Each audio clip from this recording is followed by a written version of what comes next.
छत्तीसगढ़ की सियासत में आज थोड़ा या कुछ ज़्यादा अजीबोगरीब हुआ। अजीबोगरीब इस मायने में हो गया कि जो प्रदेश कांग्रेस कार्यालय है वहाँ पे बीजेपी ने अचानक ऐलान किया कि वो विरोध प्रदर्शन करेगी, धरना देगी।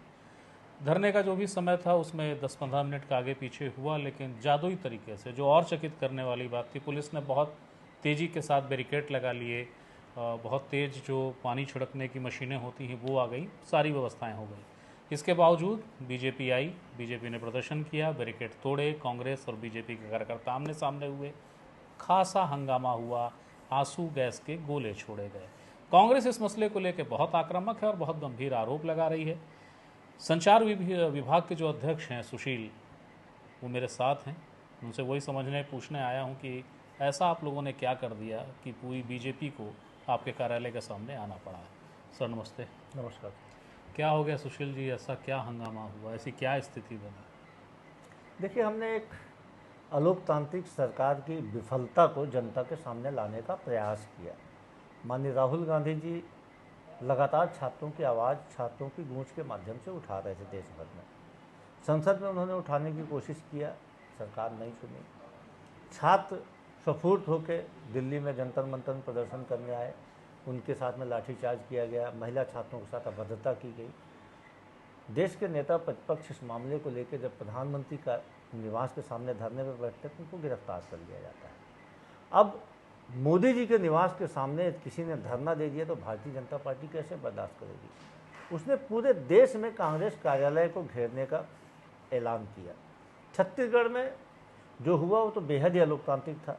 छत्तीसगढ़ में भारतीय जनता पार्टी ने ऐलान जरूर किया कि वह कांग्रेस कार्यालय को घेराव करेगी, लेकिन छत्तीसगढ़ में जो घेराव किया गया वो छत्तीसगढ़ की सरकार के द्वारा किया गया। मंत्रिमंडल ने फैसला, ये बात आपने प्रेस कॉन्फ्रेंस में भी कही कि घेराव सरकार ने किया। थोड़ा इसको विस्तार दीजिए ना, कैसे कह रहे हैं इस बात को? देखिए, मुख्यमंत्री को छोड़ के सारे मंत्री इस घेराव में आते हैं, जबकि उस घेराव में गृह मंत्री भी आते हैं जिनकी जवाबदारी है लॉ एंड ऑर्डर मेंटेन करने की। जब गृह मंत्री स्वयं विपक्ष के कार्यालय का घेराव करने आता है, उप मुख्यमंत्री स्वयं आते हैं, सारे के सारे मंत्री आते हैं, मुख्यमंत्री नहीं आते हैं। मंत्रिमंडल की बैठक में निर्णय लिया गया कि सारे मंत्री कांग्रेस के दफ्तर का घेराव करने जाएंगे।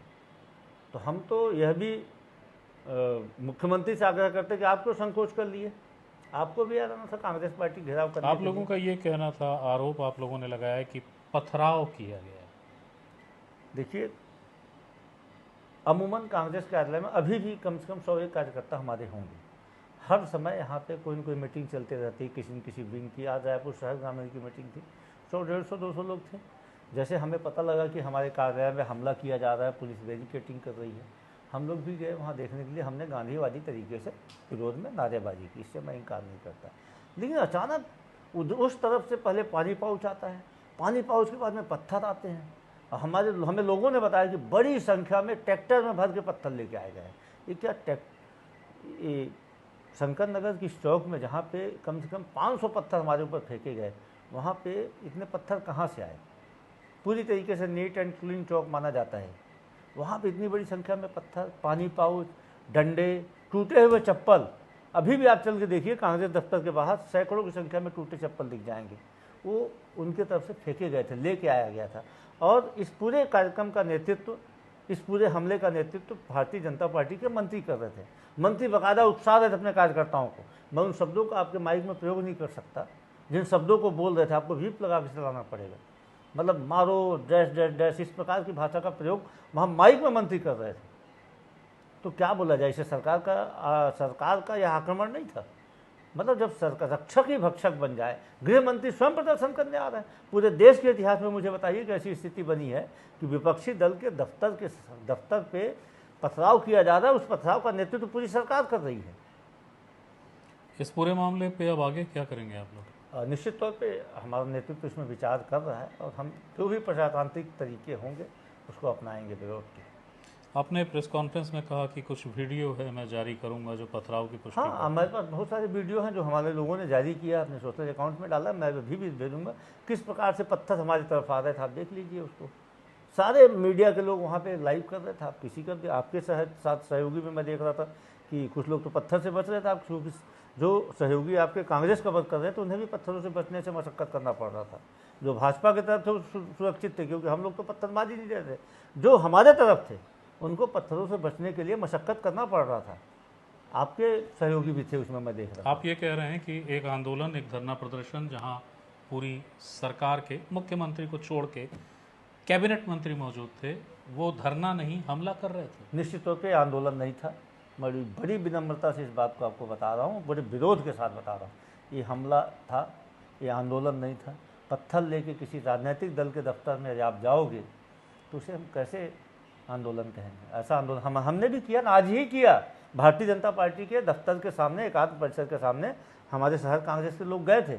हमने वीडियो फुटेज जारी किया है, हमने वो किया है, पुलिस उनको रोकी, बाकायदा वहाँ से नारेबाजी करके वापस चले आए। हमने कोई पत्थर नहीं चलाया, कोई अभद्रता नहीं की, हमने किसी के लिए किसी भी गंदे शब्दों का प्रयोग नहीं किया। आप क्या कर रहे थे? आप तो हमारे लिए गालियाँ का प्रयोग कर रहे थे। ऐसे ऐसे नारे गढ़ के आए थे जो सिर्फ और सिर्फ आरएसएस की शाखाओं में ही सिखाया जा सकता है।